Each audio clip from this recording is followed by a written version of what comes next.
Hello hi नमस्कार मु आपनक prior Sahu खानदान बहु पिंकी आपण को मोर न्यू ब्लॉग को स्वागत। तो आज है सब बर्थडे रे केक कटा होची किंतु हमर माने एटा को खुशी रो केक टा हम जानि परनु तथापि गोटा इच्छा हला आज काई गोटा केक खाइबा को बुझि पारले केक रे काई मन होला जे केक टी गोटे खाया को तो केक टा संगे संगे देखंतु आसीरी आपन को सामना रे देखले इच्छा है केक खाया तो केक आम आनिक देख तुम केक आसी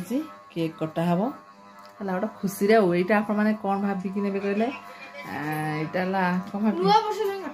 नुआ वर्ष तो गला आज्ञा तथापि नुआ वर्ष भाविकी